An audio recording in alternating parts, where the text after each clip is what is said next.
ክርስትና በመጀመሪያው ሴንቸሪ ተጀምሮ የትም ዓለም ሳይስፋፋ የገባው ኢትዮጵያ ነው።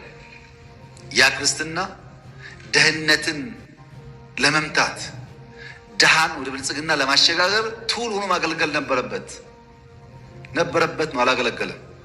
የኦርቶዶክስ ተዋሕዶ ክርስትና የትም ሀገር ሳይስፋፋ ኢትዮጵያ ገባ፣ ገብቶም ለድህነት ዳረገን የሚለው አገላለጽ በአንድ ቀን በፓርላማ ውሎ የተነገረ ብቻ አይደለም።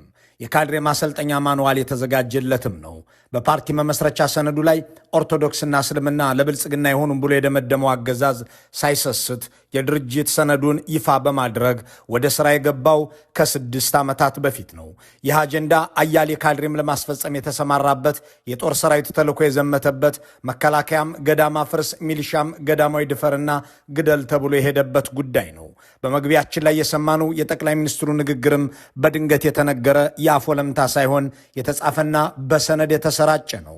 ቤተ ክርስቲያንም ሆነ ኦርቶዶክስ ሃይማኖት እንዲሁም ራሱ ምዕመኑ ለብልጽግና አይሆንም፣ ለለውጥ መሳሪያ መሆን አልቻለም የሚል ድምዳሜ ከተያዘ ቀጥሎ የሚወሰደው እርምጃ ምንድነው የሚለው አሻሚ አይደለም። አንድ አርሶ አደር አረምን ለአዝመራው እንቅፋት ነው ብሎ ሲያምን ነቅሎ እንደሚጥለው ሁሉ አብይ አህመድም ለብልጽግና አይሆንም ብለው ግራ በሚያጋባ ቋንቋ የገለጹትን ኦርቶዶክስ ምዕመኑንና ቤተ ክርስቲያኑን ከመሰረቱ መናድ ኢላማ አድርገው እንደሚሰሩ የማይጠበቅ አይደለም። ይህ ከማኒፌስቶቸው የሚቀዳ የተጻፈና የተነገረም ብቻ ሳይሆን እየተፈጸመ ያለም ነውና ግልጽ ያለ ነው። አስገራሚው ነገር እንዲህ እየተናገሩትም እያስነበቡትም እየወጉትም ራሱን ለማዳንና ጥንታዊ እምነቱንም ሆነ ተቋሙን ለመከላከል የማይሞክርና የማይተባበር ምዕመንና አባት አለመታየቱ ነው የሚል አስተያየት ያለው ሰው ተጨማሪ ማሳያዎችን መዘርዘር ይችላል። ባሳለፍነው ነሐሴና መስከረም ጀምረን በተለያዩ ጊዜያት በሰራናቸው ዘገባዎች የዘንድሮን ምርጫ የምንወዳደረው ከኦርቶዶክስ ተዋሕዶ ቤተክርስቲያን ጋር ነው፣ እናም ቤተክርስቲያኑን በውስጥ አጀንዳው እንዲጠመድ እናደርገዋለን ብለው በሴኪዩሪቲ ካውንስል ውስጥ መወሰናቸውን መግለጻችን አይዘነጋም። ሴኪዩሪቲ ካውንስል የሚባለው በጠቅላይ ሚኒስትሩ ሰብሳቢነት ሁሉም የፌዴራል የጸጥታና ደህንነት ተቋማት፣ የውጭ ጉዳይ ሚኒስቴርና መሰል አካላት ቢያንስ በዓመት 2 ጊዜ ተገናኝተው የሚመክሩበት መድረክ ነው። መድረኩ ለአገዛዙ ሚዲያዎች ጭምር ዝግ ነው። ይሁን እንጂ ለጣቢያችን መረጃ ያጋሩ የስብሰባው ተሳታፊዎች ኦርቶዶክስ ተዋሕዶ ቤተክርስቲያን የዘንድሮ ምርጫ ተፎካካሪ ነች ብለው ጠቅላይ ሚኒስትሩ መናገራቸውንና ከዚህ አንጻርም የጸጥታ ተቋማት እርምጃ እንዲወስዱ ቤተክርስቲያኗ የጽንፈኛ መመሸጊያ መሆኗን በመግለጽም ይህንኑ ማዘዛቸውን የሚገልጹ ነበሩ። ያንን ዘገባ ስንሰራ የታመኑ ምንጮቻችን እንደ ሁልጊዜው እርግጠኛውን መረጃ ሲያጋሩን ማህበረሰብ እንዲጠነቀቅ ለማድረግ ነበር። ይህም እንዲሆን የብልጽግናው አገዛዝ ምርጫ ያለውን ድግስ ጥሎ በሚያሸበሽብበት ዋዜማና ዕለት በአርሲ ኦርቶዶክሳውያን ሲጨፈጨፉ ውለው አድረዋል። ለለውጥ መሳሪያ አይደለም የተባለው እምነት ማምለኪያ የሆነውና ከ100 ዓመት በላይ የቆየው ቤተ ክርስቲያንም ወድሟል። ይህ የአርሲ ጭፍጨፋ ተራ ክስተት አሊያም በድንገት የተፈጸመ ጉዳይ አይደለም። ይህንን እንደሚያደርጉት ቤተ ክርስቲያኑም ሆነ ምዕመኑ ኢላማ እንደሚደረጉ ኤታማዦር ሹሙም በይፋ ጠቅላይ ሚኒስትሩም ደጋግመው ጄኔራሎቹም ያለ ስስት በአጽንኦት የተናገሩት ጉዳይ ነው። ቤተ ክርስቲያንን ጥይት መደበቂያ አድርገው ሲናገሩ፣ ሲዘግቡ፣ ገዳማትን ሽፍታ መደበቂያ እኮ ነው ሲሉ፣ ቅዳሴ እየረበሸኝ ነው ብለው ሲናገሩ፣ ገዳማት በታንክ ሲደበደቡ፣ በድሮን ሲወድሙ፣ ገዳማውያን በወታደር ሲደፈሩ፣ ይህንን ለለውጥና ለብልጽግና የማይሆንን ቤተ ክርስቲያንና ምዕመን እንናደው በሚል ስሌት ለመሆኑ ራሳቸው ምስክር ናቸው። በአርሲ ዞን ውስጥ በተከታታይ ጊዜያት ሲፈጸም የከረመው የኦርቶዶክሳውያን ግድያ በአንድም የመንግስት ሚዲያና የፌዴራል ባለስልጣናት ውግዘት ገጥሞት አያውቅም። ይህ ለምን ሆነ የሚል ጠያቂ የራሱን ስራ የድካሙን ውጤት የሚያወግዝ ሰው ከወዴት አለ በሚል ሊመለስለት ይችላል። በዚህ ጥንቅር የአርሲ ጭፍጨፋ ዋዜማዎችን እንመለከታለን። ኦርቶዶክሶች በአርሲ ውስጥ ከመጨፍጨፋቸው በፊት ይህ እንደሚሆን የታቀዱ በግልጽ የተነገሩና በሌላ አካባቢ የተፈጸሙ መንግስታዊ ጥቃቶችን በጥቂቱ እናስታውሳለን። የነገሩን ጥልቀት ስንመረምር የአርሲው ጭፍጨፋ ገና ጅምር፣ ጸረ ኦርቶዶክሳውያን መንግስታዊ ጥቃቱ ገናም ያልተነካ መሆኑን የሚጠቁመን አሳሳቢ ድምዳሜ ላይ እንደርሳለን። ቤተ ክርስቲያኗን በኢኮኖሚ ለማዳከም በግብር ሰበብ የሚወሰድባትን ሀብት፣ በልማት ሰበብ የሚፈርስባትን ተቋም አናነሰውም። የቤተ ክርስቲያኗን አባቶች ለማዋረድ ጳጳሳት ላይ እስራት የሚፈረድበትን ሁነት፣ ፓትርያርኩን በነ ዳንኤል ክብረት እንዲዘለፉ የሚደረግበትን ሂደት፣ ለብልጽግና ያደሩ ጳጳሳትን ጦር ሜዳ እንዲውሉ በማድረግ ቤተ ክርስቲያኗን ምን አይነት ጦረኛ ነች ለማስባል የተሞከረበትን የረቀቀ ሴራ በመሃል አዲስ አበባ ህዝቡን በማፈናቀል ምዕመን አልባ ቤተ ክርስቲያናት እንዲበራከቱ የተደረገበትን ክፋት፣ እነዚህ ሁሉ የጥቃቱ አካል ቢሆኑም ለጊዜው አናተኩርባቸውም። ትኩረታችን ለለውጥ አትሆንም የተባለችውን ቤተ ክርስቲያንን፣ ለብልጽግና አይሆንም የተባለውን ኦርቶዶክስ ክርስትናን ለማጥቃት የዋለውን ጠመንጃ መመርመር ላይ ስናደርግ የአርሲ ጭፍጨፋ ለምን ሆነ የሚለውን ጥያቄ የሚመልስ ሐሳብ እናገኛለን።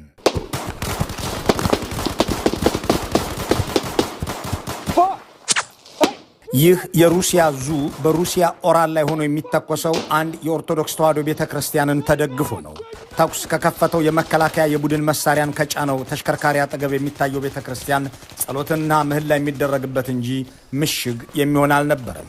ቤተ ክርስቲያኑን እንደ ምሽግ የሚጠቀመው ደግሞ አማጺ ወይም ታጣቂ ኃይል ሳይሆን የመንግስት ወታደር ነው። የአብይ አህመድ ጄኔራሎች ይህንን ሲያደርጉ ቤተ ክርስቲያን ለልማትም ለለውጥም አይሆንም ከሚለው የአለቃቸው ትንታኔ ተነስተው በማስተማሪያ ሰነድ ከተሰጣቸው ወስደው ነው የሚያስብለውም ጉዳይ ይሄው ነው። ቤተ ክርስቲያኑን ምሽግ አድርጎ መዋጋት በተቃራኒ ወገንን ለሚፋለመው ኃይል ይህንን ቤተ ክርስቲያን ተኩስ አውድም የሚል ግብዣ ማቅረብ ነው። በሌላ አገላለጽ ካልጠፋ ምሽግ ቤተ ክርስቲያን ደጃፍ ላይ ዙ ደቅኖ የሚዋጋው ቤተ ክርስቲያኑን ኢላማ ለማስደረግ ነው። ከዚያም ጽንፈኛው ኃይል ቤተ ክርስቲያን አወደመ የሚል ፕሮፓጋንዳ ለማሰራት ምዕመኑ በሕይወት እያለ አምላኩን የሚማጸንና የሚያመሰግንበትን ሲያርፍ የሚቀበርና የሚቀብርበትን ቤተ ክርስቲያን ለዘላለሙ ሲያጣ ብልጽግና ሁለት ዓላማዎችን በአንድ ጊዜ ያሳካል። በአንድ በኩል ቤተ ክርስቲያኑን ሽብርተኛው ወይም ጽንፈኛው ኃይል አወደመው የሚል የአንድ ሰሞን ፕሮፓጋንዳ ይሰራል። በሌላ በኩል ደግሞ ለለውጥና ለብልጽግና አይሆንም ያለውን የኦርቶዶክስ ክርስትና በእግረ መንገድ ያዳክማል። እንዲህ ያለው ሴራ ተራ ትንታኔ ሳይሆን በቃል የተነገረ በተግባርም በሌሎች ቦታዎች የተፈጸመ ነው። ካሁን በኋላ ይመታል። ቤተ ክርስቲያን ውስጥ ከሆነ ቤተ ክርስቲያኑ ይመታል። መሳሪያ ይዞ ከመሳሪያ ከያዘ ጋር ተቀላቅሎ የሚመጣ ህዝብ በለው ወጣት በለው ምን በለው ይመታል። አብሮ ቀልድ የለም፣ መመታት አለበት። እኒህ ሰው ከአብይ አህመድ ጄኔራሎች አንዱ ናቸው። የሃይማኖት ተቋማትን እንመታለን፣ ቅርስም እናወድማለን ብሎ ከእነሱ በፊት በአደባባይ ሲናገር የተደመጠው እንደ አይኤስአይኤስ ያለ የሽብር ቡድን ነበር። ባለፉት ዓመታት ግን እሳቸውና የብልጽግና ጄኔራሎች የራሳቸውን አገር ማህበራዊ ተቋማትና ቅርሶች ኢላማ አድርገው በዚህ መልኩ ይመታል እያሉ ቃላቸውን አክብረውም ከደብረ ዳሞ እስከ ደብረ ኤልያስ፣ ከማርያም ደንገላት እስከ ላሊበላ፣ ከዋልድባ እስከ ዘዋይ፣ ከአትሮኖስ ገዳም እስከ አርሲ ቤተ ክርስቲያን ድረስ እንደ ወታደራዊ ኢላማ ደብድበዋል። ለአብነት በዚህ በምስሉ ላይ የሚታየውን የቢቢሲን ዘገባ ዋቢ እናድርግና በአማራ ክልል ደቡብ ወሎ ዞን በመሃል ሳይንት ወረዳ በሚገኘው አትሮንስ ማርያም ገዳም ላይ የተፈጸመውን የቅርብ ጊዜ ጥቃት እንመልከት። ቀኑ ባሳለፍነው የካቲት 28 ቀን ዕለተ ቅዳሜ 2018 ዓ.ም ነበር። ምዕመናንና ካህናት ቅዳሴያቸውን አጠናቀው ወደ የቤታቸው ለመመለስ እየተዘጋጁ ነው። የአብነት ትምህርት ቤት ተማሪዎችና ካህናት ግን በዚያው እንደሚቆዩ የታወቀ ነው። ዕለታዊ እንቅስቃሴው እንዲህ ባለ መልኩ በቀጠለበት ሁኔታ ግን ተሰባስቦ የሚገኝን ሰው ቤተ ክርስቲያን ውስጥ እንመታለን የሚሉት እነ ጄኔራል ደጀኔ ያለቆቻቸው ቃል ይተገበር ዘንድ መከላከያ አከታትሎ ሞርታር ተኮሰ። የገዳሙ አበው መነኮሳት ዲያቆናትና የድጓ ተማሪዎች ተገደሉ። የድጓ አዳራሽና በዕለቱ ለሙት ዓመት መታሰቢያ መባ ይዘው ወደ ገዳሙ የሄዱ እናቶችና የደብሩ ጥበቃን ጨምሮ 21 ሰዎች ከባድ የአካል መጉደል አጋጠማቸው። ማን ያርዳ የቀበረ ያሉት ሰዎችም የደረሰባቸውን እንዲህ ይናገራሉ። አገልግሎት ፈጽመን የቤተ ክርስቲያን ወጥተን ወደ ደጀ ሰላም ግማሹ ገብቶ ግማሹ በውጭ ላይ ሳለ ከመሃል ሳይንት ከአጅባር የወረደው የጦር መሳሪያ አበው መለኮሳት እና ዲያቆናት፣ የድጓ ተማሪዎች፣ የቅዳሴ ተማሪዎች በሞት ተለይተውናል። የሞቱ ይሻላል። ግማሾቻቸው እጃቸው ተቆርጦ እግራቸው ተቆርጦ አይናቸው ጠፍቶ ነው ያሉት። አንዱ አባ ሞገስ ይባላሉ። የዚህ የደብሩ አገልጋይ የነበሩ መለኮሳት ናቸው። እሳቸው እንደገና ደግሞ ሴቷ ግብር የምታደቀ መለኮሳት አሉ። በከፊል ልጆች አውቃቸዋለሁ። አርሲ ላይ የተፈጸመው ጭፍጨፋ የመጨረሻም ሆነ የመጀመሪያው አይደለም የሚያስብለው እንዲህ ያሉት ነጥቦች ተቀጣጥለው ሲቀርቡ ነው። ለየትኛውም እምነት ውግንናና ወዳጅነት የሌለው ብልጽግና በተለይ ኦርቶዶክስ ተዋሕዶ ቤተክርስቲያንን እንደ ኋላ ቀርነት ማዕከል ቆጥሮ የጽንፈኛ ማዕከል ነችን ብሎ አውጆ በፓርቲ ማኒፌስቶም ላይ ጽፎ ያደረገው ነውና ቀጥሎበታል። የአብይ አህመድ አገዛዝና ስብስቡ የኦርቶዶክስ ተዋሕዶ ቤተክርስቲያንን እንደ ጠላት ቆጥሮ የጸጥታ ኃይሎችን እርምጃ እንዲወስዱባት ሲያዝ ከሚያቀርባቸው ምክንያቶች መካከል ሽፍታ መደበቂያ ሆናለች የሚለው አንዱ ነው። ገዳሞችን ሽፍታ ማሰልጠኛ ናቸውም ይላቸዋል። ይህ ማለት ትክክለኛና ተገቢ ወታደራዊ ኢላማ ናቸው እያለ ነው። ጠቅላይ ሚኒስትሩ ቃል በቃል ያዘዙትም ብርጋዴር ጀነራል ደጀኔ ቤተክርስቲያን ይመታል እያሉ የፈጸሙትን ጉዳይ ነው። እዚህ አዲስ አበባ ዙሪያ አይደለም እንደ ገዳማት ወታደር ሲያሰለጥኑ ያገኘናቸው። እዚህ ጎጃም እኮ አይደለም፣ እዚህ አዲስ አበባ ምን ያደርጋል? በገዳም በቤተክርስቲያን ወታደር ማሰልጠን፣ ግድያን፣ ገዳይን ማዘጋጀት ምን ያደርጋል? በአብይ አህመድ አእምሮ ውስጥ የኦርቶዶክስ ቤተክርስቲያን ገዳማት ገዳይ ማሰልጠኛ፣ ገዳይ ማዘጋጃ፣ ግድያ ማለማመጃ ናቸው። የትኛውም ገዳይ ማሰልጠኛ ተቋም ደግሞ ትክክለኛና ተገቢ ወታደራዊ ኢላማ ነውና ወታደራዊ ጥቃት ቢፈጸምበት ራስን ለመከላከል ተብሎ የሚወሰድ እርምጃ ነው። እንዲህ ያለውን ንግግር አስቀድመው የሚናገሩበት ምክንያት ቤተክርስቲያን ለምን ታውድማላችሁ፣ ካህንና ምዕመን ለምን ትገድላላችሁ የሚል ጥያቄ እንዳይኖር ነው።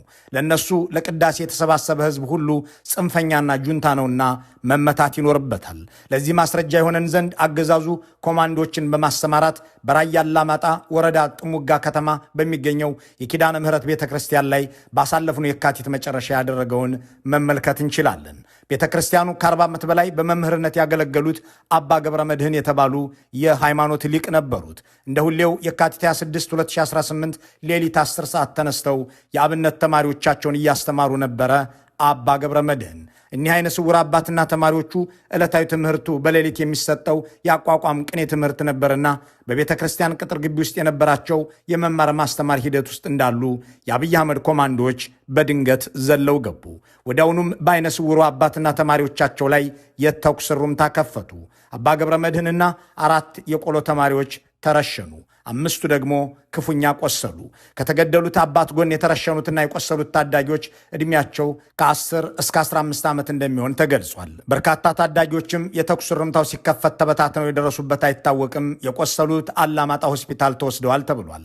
ውዶቻቸውን በዚሁ ጸረ ኦርቶዶክስ ጥቃት ያጡ ሰዎችም ሐዘን በተጫነው አንደበት ሆነው እንዲህ ጥቂቱን ይናገራሉ። መርጌታ ወይም ደግሞ ባለቅኔ ትልቀኛ አባት አጋጣሚ አይነ በስር ናቸው። ሰውየው ተሰውብን ማለት ሞተብን እና 4 ልጆቹም የቆሎ ተማሪዎቹ እነሱ ማረፉ። 5 ሰዎች ቆስለውብናል። 10 ተኩል ላይ ወንበር መምህሩ እያስተማረ ነበር። ጉባኤ ዘርግቶ አንድ የመከላከያ ልብስ የለበሰ ገባና ዝም ብሎ ተኩስ ከተለባቸው 4 ቆስለው 3 ሞተው ነበር። አንዱ የቆሰለው ሞታውን የቄስ ትምህርት እኮ በተለይ አቋቋም ቅኔ ሲሆን ሪት ነው የሚሰጠው። እንዲህ ባለ መልኩ ኦርቶዶክሳውያንን አይነ ስውራንን ሳይቀር የሚረሽነው ወታደር አብይ አህመድ ግስላውና አንበሳው እያሉ በሚያሞካሿቸው ጄኔራሎች የሚታዘዝ ነው። ይህንን ጥቃት የሚፈጽሙት አስበውበትና ስልተውት ነው። አቅደውና ታዘው እንጂ በእግረ መንገድም አይደለም የሚያስብለውም በዚሁ ምክንያት ነው። ሜካናይዝዱም ኮማንዶም ሆነ እግረኛው ብቻ ሳይሆን አየር ኃይሉም የሚዘምተው ቤተ ክርስቲያንን ለመደብደብ ካህናትንና የአብነት ትምህርት ቤት ተማሪዎችን ለመግደል ነው። የዚህ ሀገራዊ ቀውስ ዋና ምንጭ ሆነው የትግራይ ጦርነት ሲጀመር አየር ኃይሉ በመጀመሪያው በረራው የመታው የመቀለ ቅዱስ ጊዮርጊስ ቤተ ክርስቲያንን ሲሆን በአንድ ቀን በፈጸመው ጥቃትም የቆሎ ተማሪዎችንና ቤተ ክርስቲያኑን ደብድቦ ሰው ገድሎ አፈራርሶ ተመልሷል። ጥቅምት 26 2013 ዓ.ም በቅዱስ ጊዮርጊስ ቤተ ክርስቲያን መቀሌ ከተማ ግቢ ውስጥ ይኖሩ የነበሩና ይማሩ በነበሩ የቆሎ ተማሪዎች ላይ ከአየር ቦምብ የተኮሱት ኮሎኔል ታንጎ ኃይሉና ኮሎኔል ዳግም ወርቅ አለማው የተባሉ አብራሪዎች ነበሩ። ኦርቶዶክስ ለብልጽግና አትሆንም የሚለው የአብይ አህመድ አስተምሮ ይሰምር ዘንድም የመቀሌው ቅዱስ ጊዮርጊስ ቤተ ክርስቲያን በበኩርነት ተደበደበ።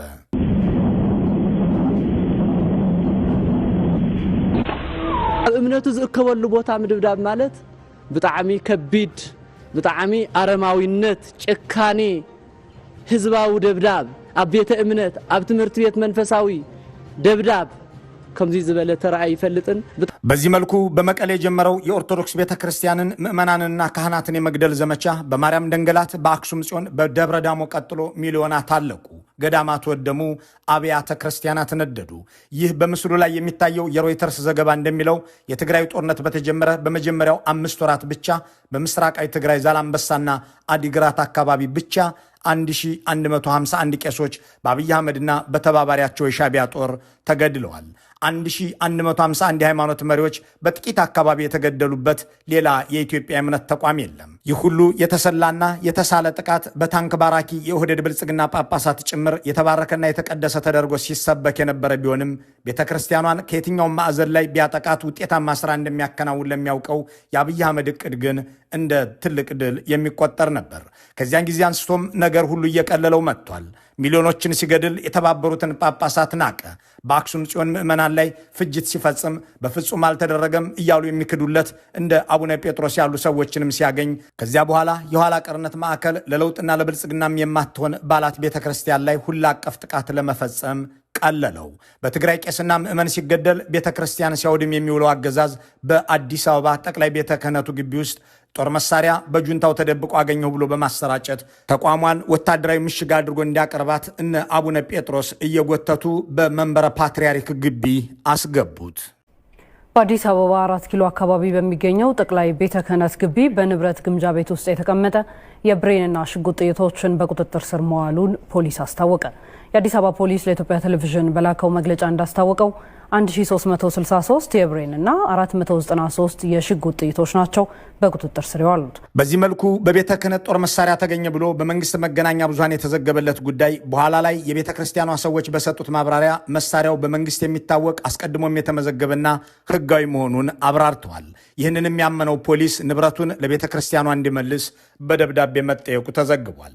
ይሁን እንጂ የግምጃ ቤቱ ሰራተኞች ገና ለገናው የትግራይ ተወላጆች በመሆናቸው ብቻ ጁንታው ቤተ ክህነት ውስጥ መሳሪያ ደብቆ ተገኘ በሚል ሰበብ ህዝብ ቤተ ክርስቲያኗን እንዲጠራጠርና እንዲንቅ ለማድረግ የተቀየሰው ኦህዴዳዊ ተግባር ግቡን እየመታ ነበር። ይህንን ጉዳይ ለፖሊስ ጠቁመው ቤተ ክርስቲያኗን ያስደፈሩ ሰዎች አገዛዙ ቤተ ክርስቲያኗን እስከ መንበረ ፓትርያርክ ድረስ ገብቶ እንዲህ ያለ እርምጃ እንዲወስድባት ያደረጉት የራሷ ሰዎች ነበሩ። ይህ ከሆነ ከ2 ዓመታት በኋላ ግን አገዛዙ ቤተ ክህነት ሄዶ የጳጳሳትን መኪናና ግቢ ሲፈትሽ የሚውል ሆነ። ጳጳሳቱንም የሚንቃቸው መሆኑን በተግባር አሳየ። ይህንን ሁሉ ሲያደርግም ቀለለው። እነዚህ ሁሉ እንደ አርሲ ያሉ ጭፍጨፋዎች ከመካሄዳቸው በፊት ጠቅላይ ሚኒስትሩ ያዘዙትና ያስፈጸሙት ጉዳይ ነው። እንዲህ እያሉ የካህናትንና የምዕመኑን ድምፅ ካጠፉ በኋላ አሁን ደግሞ የቅዳሴ ድምፅ እየረበሸኝ ነው ማለት ጀምረዋል።